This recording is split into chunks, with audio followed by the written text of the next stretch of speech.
Well, my expectations were met the very first afternoon. I wasn't able to get here until late of the first day of the hunt, and Pat didn't let me down. The very first, and I mean first ranch we drove into to take off and hike and start glassing, we started running into big bucks right away. I mean bucks that really make you think hard. Should I be pulling the trigger? Because you don't get a chance like that every time on big muleys. There are just not a lot of them anymore. Now I can handle, you know, the decision, should I shoot this caliber muley or that caliber muley?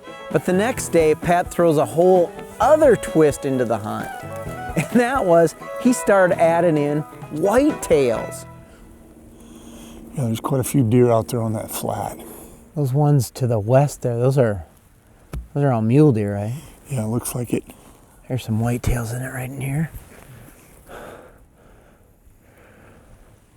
Oh, he's easy 140 class whitetail. Yeah. As that sun's coming up, those mule deer are going towards that creek, aren't they? Yeah, and they're starting to float in there. They're all going towards the bottom. That whitetail's, he's going in there, into that pocket over there. You see that? Oh yeah. I know exactly where he's going, Mark. I think that if we swing back around to our right down below, we can get a better look at him. Okay. And you need to make a decision on what you want to shoot, whitetail or mule deer. I like those decisions though. That's better than no deer. Yeah, absolutely. It was almost too much for me on the very beginning of the hunt to decide what was I gonna hunt. I didn't care, I was having fun. We were seeing lots of deer, lots of mature deer, and some great country. Right there, there's a deer right there, right there. One crow. Back here.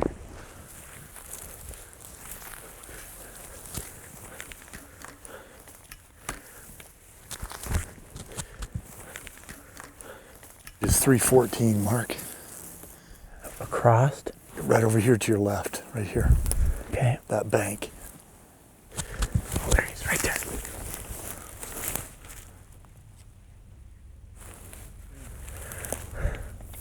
What's he look like, Mark? Right there in that corner. See him coming in? Oh yeah, there he is. There he is. God, he's a good buck. He's young though, isn't he? Yeah, looks like he's like a 5 on both sides. Isn't he a 5x5? 5x5. Ah, he's one of those bucks where, what's he gonna be like next year? Oh yeah, no kidding. Look at him. Now he's pushing those does up out of that draw. He is rutting hard. He's definitely gonna stay down this bottom, isn't he? Now he's coming back right back down to the bottom. Man, he's a good deer, but I don't know. This early in the hunt, you're not gonna force me to shoot yet, are you? No. No. You're just showing me too many good deer. Yeah, we've seen a lot of good whitetails and mule deer both, so I think we'll probably let him go. And let's just back out of here, and if we need, you know, if we all of a sudden we come up dry, we can come back here and hunt him. yeah, that sounds good. Somehow I don't think we're gonna come up dry though. No kidding. Get out of here.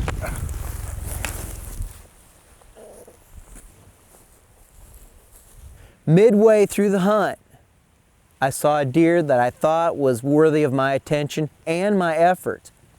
Pat and I had been glassing this big open hillside that had a lot of finger draws coming in it that came down to a creek and good feeding fields above it. Perfect central location for mule deer to hang out. Sure enough, late in the afternoon, we spied a big, wide mule deer buck, an older buck too, probably a 5.5-year-old buck. He was moving does right, left, and in between. But with the daylight disappearing, we just didn't feel like we had the time to make the right effort, the right stalk to get him. So instead of pushing too hard and bungling the opportunity, we backed out and made a plan for the next morning. Now that we had pretty much decided Mark was going after a mule deer, we needed to make sure we executed the stalk properly. That next morning, we did not push at all. We sat back and watched, trying to locate that buck, and about half hour after sunrise, I spotted him way up above where he was the night before, but still in the same general area. Right here, there's a whole bunch right here.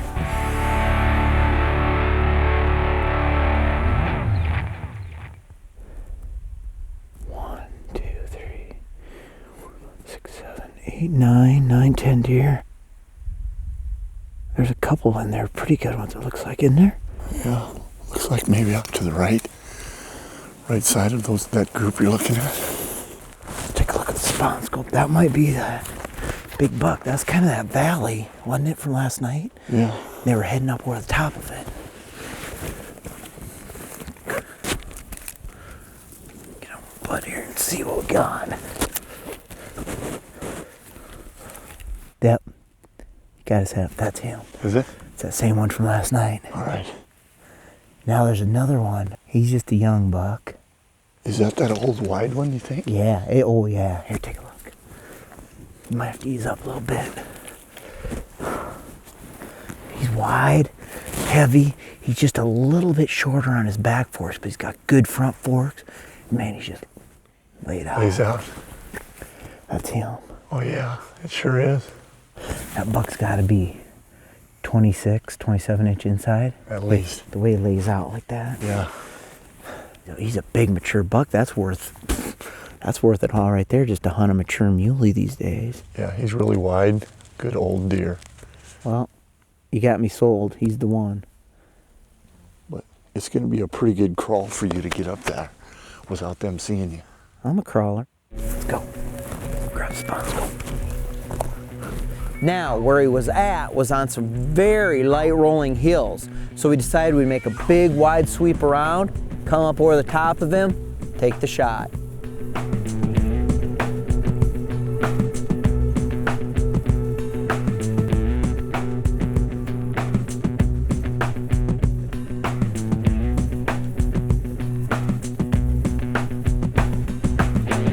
Getting to the top of the hill, Pat immediately saw some deer off to the left moving.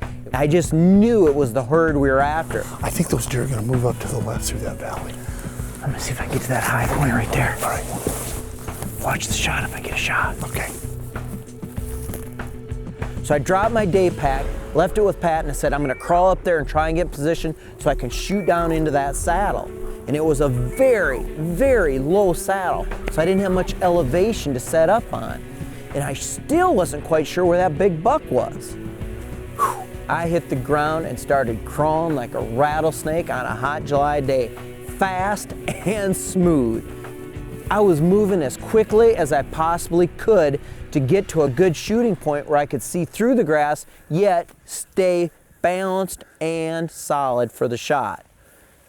The buck beat me to the punch. He come flying out right into all the does and started pushing them around. By that time, a couple of the does had caught sight of me and more than likely Pat behind us because it was just so flat. There was hardly anywhere to hide. After crawling hard, my breath was gone. My heart was racing. I was gasping for breath. I got the gun up, took aim, and the reticle was bouncing off the deer because of my heaving breath. But I tried to gather my composure to make the shot, and I took about 10 seconds too long. Just about the time I was about to squeeze off the shot, the buck turned, took off over the hill, was gone. Lost opportunity. My heart sank. Because I know when you blow an opportunity on an older buck like that, it's not very often that you can get that opportunity back. I had too much of a curve there. There was too much grass to shoot through at first, so I went a little bit further. By the time I went that far, I just couldn't catch my breath. I didn't want to blow the shot on a big buck like that. Should we work back, look back in somewhere? Yeah, I think so. Man, sorry, man. That's all right. That's all right. We'll try it again. We took off after him, and that day started to become a long day of hiking. Up and down, stop and glass. We were having to take our time because at every draw, junction, and any type of habitat, we had to make absolutely sure that buck wasn't down in there hiding.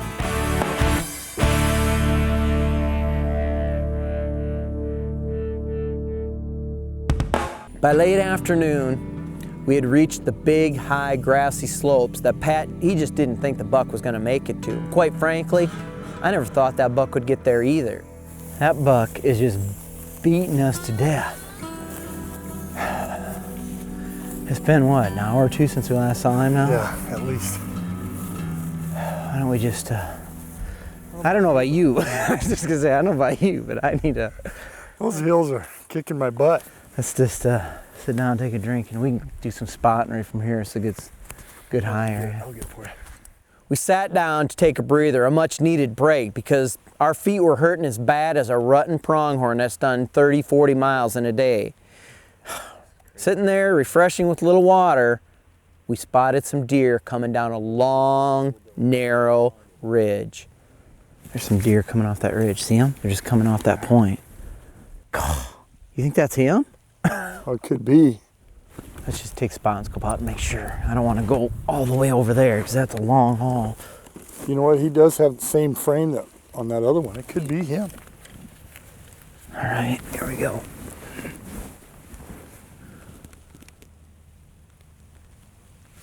There we go. What's he look like?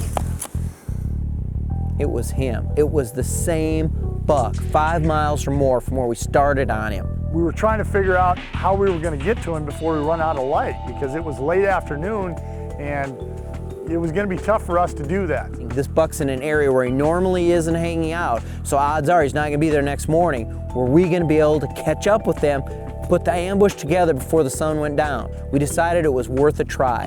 So we jumped up and hustled as hard as we could down to the main draw where it looked like this buck was going to come. It's number 2 draw, right? 1, 2 is where they're at. Right, yeah. Oh, there's a doe bedded up on that hill. Hitting that big draw, ran right into a doe up high on the ridge. Stopped us cold. Now what are we gonna do? Why don't you just go on up there? I'll sit back. Let's just watch this for a minute.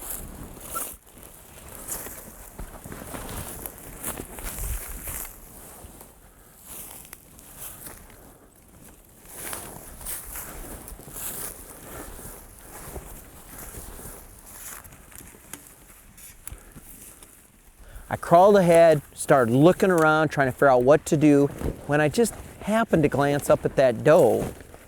And what did I see? That doe wasn't looking at me.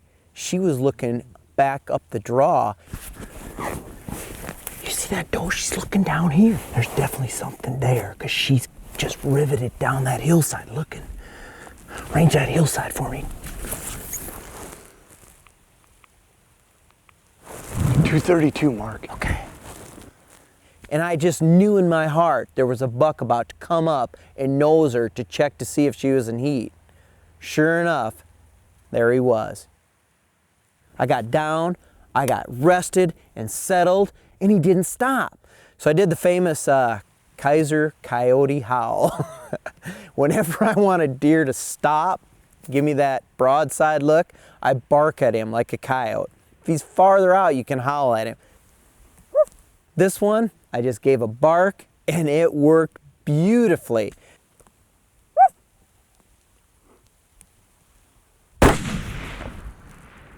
Good shot, Mark. Good shot. Way to go. Is he down? Yes, he's down. Yes, he is down. Good shot, my man. Put it there, buddy. Good job. Good job. Pat and I, we jumped up, whooped her up a little bit, hustled over to see that buck. Look at them horns. He's growing by the yards the closer we get. God, What a mule deer. look at that spread. Batman and Robin clear the bat cave. That's a great deer right there, Mark. Great. Great deer. What a great hunt. That was an all-day effort. Look at that. Oh my gosh. That is a dandy. That's a great mule deer. Big forks in the back, good main beam. Lays back, doesn't he? Oh yeah. He's been fighting, broke off his other brow tine. Yeah. That's too bad too. But you know what? I don't mind. It's all part of it. That's all character. Good job, buddy. Nice job. Nice job.